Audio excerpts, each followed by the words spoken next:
السلام علیکم بچوں، ہمارا باب اول چل رہا تھا جس کا نام ہے القرآن الکریم۔ اس میں ہم حفظ و ترجمہ پڑھ رہے ہیں، جس میں ہماری آیت الکرسی مکمل ہو چکی ہے اور سورہ الم نشرح اس کی پہلی 4 آیات ہم پڑھ چکے ہیں، اور آج ہم اس کی آخری 4 آیات پڑھیں گے۔ تو چلو، یہ ہے ہماری سورہ الم نشرح۔ اس کی ہم یہاں سے یہ والی 4 آیات پڑھیں گے۔ تو چلتے ہیں کتاب کے پیج پہ۔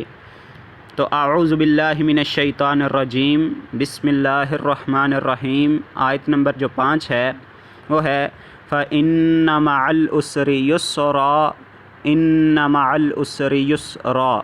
تو بچوں، یہاں پر را 2 زبر الف رن ہے، لیکن ہم اس کو وقف کی صورت میں 1 زبر پڑھیں گے، یسرا پڑھیں گے، یسرن نہیں پڑھیں گے۔ تو اس کے بعد ہے فَإِذَا فَرَغْتَ فَانصَبْ وَإِلَىٰ رَبِّكَ فَارْغَب۔ یہ ہے۔ اب اس کے بعد اس کا ترجمہ میں آپ کو بتا دیتا ہوں کہاں سے شروع ہوتا ہے۔ یہاں سے ہاں یہاں سے سٹارٹ ہو کے اور اس کے اینڈ تک۔ تو کیا لکھا ہوا ہے ترجمہ؟ ہاں مشکل کے ساتھ آسانی بھی ہے، اور بے شک مشکل کے ساتھ آسانی بھی ہے۔ تو جب فارغ ہوا کریں تو عبادت میں محنت کیا کریں اور اپنے پروردگار کی طرف متوجہ ہو جایا کریں۔ یہ اکٹھا ترجمہ اب میں آیات کی صورت میں آپ کو ترجمہ کر کے بتا دیتا ہوں۔ فَإِنَّ مَعَ الْعُسْرِ يُسْرًا، ہاں مشکل کے ساتھ آسانی بھی ہے۔ إِنَّ مَعَ الْعُسْرِ يُسْرًا، بے شک مشکل کے ساتھ آسانی بھی ہے۔ فَإِذَا فَرَغْتَ فَانصَبْ، تو جب فارغ ہوا کریں تو عبادت میں محنت کیا کریں۔ آخری آیت ہے وَإِلَىٰ رَبِّكَ فَارْغَب۔ اس کا ترجمہ ہے اور اپنے پروردگار کی طرف متوجہ ہو جایا کریں۔ اب پہلے اس کا لفظی ترجمہ، پھر جملوں کی صورت میں، اور پھر اینڈ پہ آپ کو اس کے اندر اللہ تعالیٰ نے کیا بیان کیا وہ بتاؤں گا۔ تو فَإِنَّ، ہاں کتاب پہ یہ لفظ لکھا ہوا ہے، تو اس کا میں نے مشکل جو صحیح ترجمہ بنتا تھا وہ ہے پس بے شک، مطلب بے شک مشکل کے ساتھ آسانی ہے۔ مع کا مطلب ہوتا ہے ساتھ، العسری مشکل کے، یسرا آسانی ہے۔ ان کا مطلب بے شک، مع کا مطلب ساتھ، العسری کا مطلب مشکل کے، یسرا آسانی ہے۔ فَإِذَا، تو جب، فرغتا فارغ ہوا کریں، فانصب محنت کیا کریں۔ اور محنت کرنے سے مراد کیا ہے؟ کس چیز میں محنت کرنی ہے؟ اللہ تعالیٰ کی عبادت کرنے میں محنت کرنی ہے۔ وَإِلَىٰ، اور طرف، واو کا مطلب اور، الہ کا مطلب طرف، رَبِّکَ اپنے رب کی، فارغب متوجہ ہو جایا کریں۔ اب متوجہ ہونے سے کیا مراد ہے یہ آپ کو بتا دوں گا۔ پہلے ہم اس کی جو چھوٹے چھوٹے جملوں کی صورت میں ٹرانسلیشن کر لیتے ہیں، ترجمہ کر لیتے ہیں۔ فَإِنَّ مَعَ الْعُسْرِ يُسْرًا، پس بے شک مشکل کے ساتھ آسانی ہے۔ ان، بے شک، مع العسر مشکل کے ساتھ، یسرا آسانی ہے۔ فَإِذَا فَرَغْتَ، پس جب آپ فارغ ہوا کریں، فانصب محنت کیا کریں۔ محنت کس چیز میں؟ اللہ تعالیٰ کی عبادت کرنے میں۔ وَإِلَىٰ رَبِّكَ، اور اپنے رب کی طرف، فارغب متوجہ ہو جایا کریں۔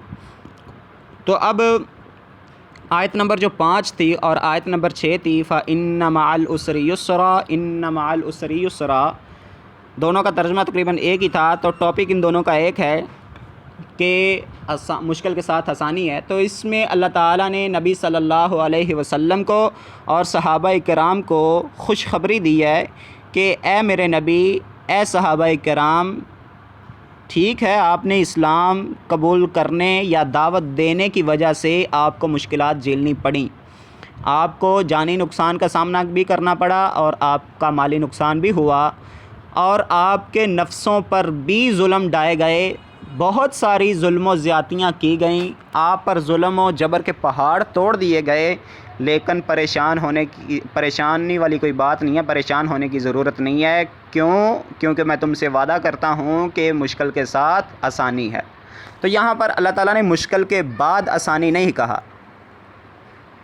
بلکہ کہا مع کا لفظ استعمال کیا، بعد کا لفظ استعمال نہیں کیا، تو مشکل کے ساتھ آسانی بولا، مشکل کے بعد آسانی نہیں بولا، تو اس کا مطلب یہ ہوا کہ یہ جو مشکل وقت ہے یہ بہت جلد گزر جانے والا ہے، اس میں دیر نہیں ہونے والی۔ بعد کا لفظ اگر اللہ تعالیٰ بولتے تو عربی قواعد کے روح سے اس میں تھوڑی سی تاخیر ہو سکتی تھی، لیکن اللہ تعالیٰ نے مع کا لفظ بولا ہے۔ تو آگے ہے فَإِذَا فَرَغْتَ فَانْصَبْ، بس جب آپ فارغ ہوا کریں تو محنت کیا کریں۔ مطلب تو اللہ تعالیٰ کے نبی جو تھے وہ کس چیز سے فارغ، وہ گھریلو ذمہ داریاں بھی ہو سکتی ہیں، دعوت و تبلیغ کی ذمہ داری بھی ہو سکتی ہے، جہاد بھی ہو سکتا ہے، تو یہ جب آپ ان مشاغل سے فارغ ہو جایا کریں تو اپنے جو وہ عبادت میں محنت کیا کریں۔ یا اس کا ایک مطلب یہ بھی ہو سکتا ہے کہ جب آپ اپنی نفلی وہ فرضی عبادات، وہ بھی ایک ذمہ داری ہے، نماز، روزہ، حج، زکوٰۃ، تبلیغ، جہاد، جب آپ ان سے فارغ ہو جایا کریں تو اپنے رب کی عبادت میں، مطلب نفلی عبادت میں مصروف ہو جایا کریں۔ آگے آخری آیت ہے وَإِلَىٰ رَبِّكَ فَارْغَب، اور اپنے رب پروردگار کی طرف متوجہ ہو جایا کریں۔ تو اس کا مطلب یہ ہے کہ آپ نے اپنی توجہ کا مرکز اللہ تعالیٰ کی ذات کو ٹھہرانا ہے، چھوٹے سے چھوٹا سوال بھی کرنا ہے، چھوٹی سے چھوٹی مشکل کا حل بھی مانگنا ہے، تو یہ اللہ تعالیٰ کی ذات کے سامنے آپ نے اپنے ہاتھ پھیلانے ہیں، کسی اور کے سامنے اپنی مشکل بیان نہیں کرنی۔ تو یہ قرآن کا درس تھا جس پر ہمیں بھی عمل کرنا چاہیے، کیونکہ قرآن مجید ہمارے لیے بھی ہے کہ ہمیں بھی ہر مشکل کا حل اللہ تعالیٰ کی ذات سے وہ مانگنا چاہیے، اللہ تعالیٰ کی ذات سے مشکل کے حل کے لیے سوال کرنا چاہیے، کسی دنیا والے سے نہیں۔ ولی ہو، نبی بھی کسی کی مشکل حل نہیں کر سکتا، کوئی ولی بھی مشکل حل نہیں کر سکتا، مشکلات حل کرتا ہے تو اللہ تعالیٰ کی ذات کرتی ہے، اور اگر مشکلات کا حل نکالتا ہے تو وہ بھی اللہ تعالیٰ کی ذات نکالتی ہے۔ تو اس لیے ہمیں اپنے تمام مسائل کا حل اللہ تعالیٰ کی ذات کے سامنے رکھنا چاہیے، اپنا چھوٹے سے چھوٹا سوال، بڑے سے بڑی چیز جو بھی مانگنی ہے وہ اللہ تعالیٰ سے مانگنی چاہیے۔ تو بچوں، یہ تھی آج کی آپ کی 4 آیات۔ مجھے امید ہے کہ یہ آپ کو جس طرح سے پڑھائی گئی یہ سمجھ آ چکی ہوں گی، تو اس کو اچھے سے یاد کرنا، اور اپنا جو بھی کوئی سوال ہو وہ مجھ سے آپ کمنٹ میں پوچھ سکتے ہیں۔ تو بچوں، یہ تھا آج کا آپ کا جو سبق، مجھے امید ہے یہ آپ کو سمجھ آ چکا ہوگا۔ اپنا خیال رکھیے گا۔ اللہ حافظ۔